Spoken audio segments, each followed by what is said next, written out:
Hello guys, iyan na yung ating beef. Mayroon na yung lahat ng mga rampagye na muto, asin, at saka lemon, suka, at saka tuyo. Mayroon na yung lahat, isang gabi yan binabad. Marinated beef. O yan, start na tayo magluluto. So, okay.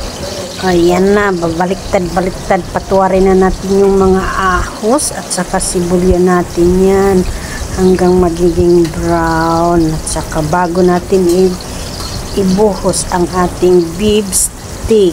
Ayan, hanggang maluto.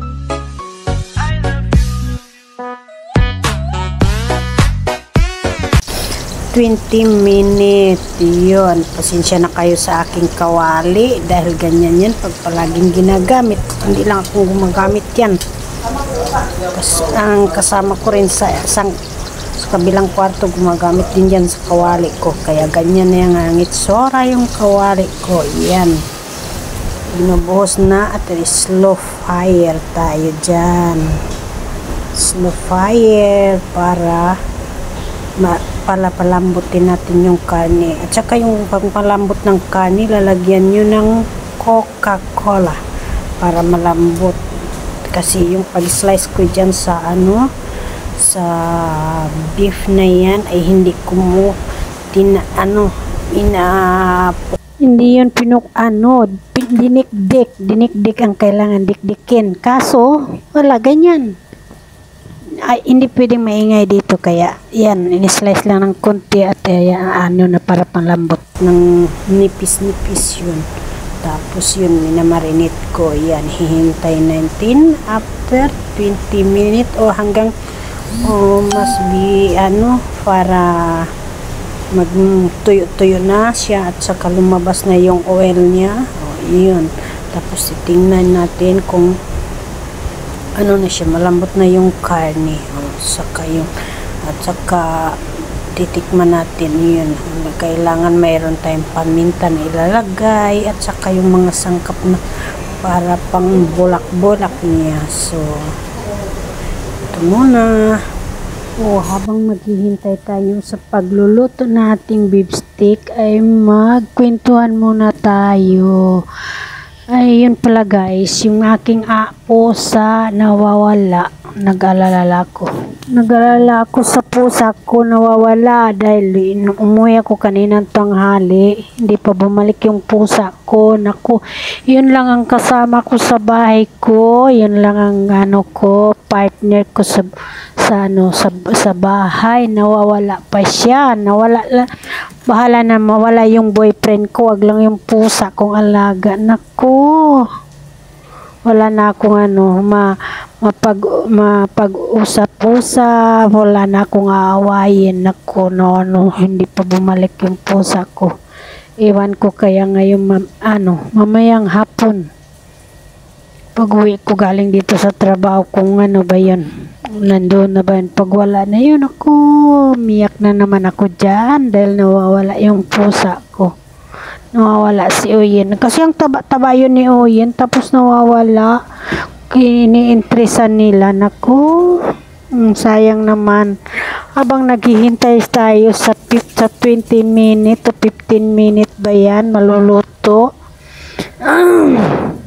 Ini-estimate ko lang yan kasi pag ako ang magluto, tinitingnan ko lang pag tumutuyo-tuyo na at saka lumalabas na yung oil, yun, saka ko pa yan tingnan yung karne niya kung malambot na ba o hindi. Naku guys, pasensya na kayo guys. Ang sakit naman, nawawala yung pusa ko. Sayang yun, pinag-iintresan pa nila. At ganito talaga ang buhay sa mundo. Maraming pa yan. Ayan, tinitingnan ko kung na yan. Saka malakas yata yung apoy, kaya masyadong malakas ang kulo niya. Kaya pinadahan-dahan ko muna bago para at least nami-maintain yung yan. Yung paglambot ng karne niya, dyan na lang natin yan. Sana magugustuhan nyo ang aking luto. Bahala kayo kung hindi niyo yan magugustuhan patingin. Ako lang din yan ang kakain, walang iba. Kasi ako isang nagluluto, ako rin isa ang kumakain, ganyan. Hindi na ako makapagsabi sa inyo, kain tayo. Hindi, kasi ang layo-layo nyo. So, thank you for watching sa inyong lahat. At salamat naman po sa inyong mga suporta. Iyan. Parang malapit na yan maluluto. Konti na lang kulang ako. Yung kawali ko talaga. Nakawawa yung kawali ko. Yung gamit natin, pag tayo lang isang magagamit, talaga malinis. Kasi alam natin, malinis ba o hindi.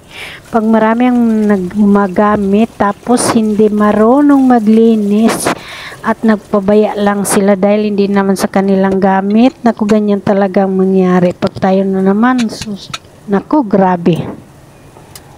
Ang hirap talaga. Kasi sabi ko, magbili kayo ng sarili nyong gamit. Huwag naman yun gamitin. At saka, hindi, yung style ng mga tao na yan, pag marami tayo sa loob ng bahay, parang iba yung nila ba? Selfish yun sila. Ako hindi naman selfish ang tawag dyan. Kasi nagpahiram naman ako. Pero sana, marunong sila naman selfish ang tawag dyan. Marunong naman din silang maglinis. Kung minsan nga na-stack up yung yung lababo. Kasi napakabura yung babae na yun. Ilang bisis ko na yun inaway. Iwan ko. Ang hirap naman. Chismisan na tayo dito. Tinichismis ko na kung anong kapalaran ko sa bahay ko. Ay, nako, ang hirap talaga. So, habang naghihintay tayo dyan, malapit nang maluluto at mayroon na akong pangbaon na tanghalian ko. Iyan. Ganyan lang ang pagluluto ko ng beef stick. Lang. Simple lang yan kasi minamarinate ko yan, tapos inalagyan ng kalamansing konti, suka ng konti, asin ng konti, tapos tuyo konti. Pero hindi ako gumagamit ng tuyo na maitim, kaya yan ganyan ang karning patan na. Tapos na ang ating beef stick, and thank you for watching. Napakasarap na, yummy.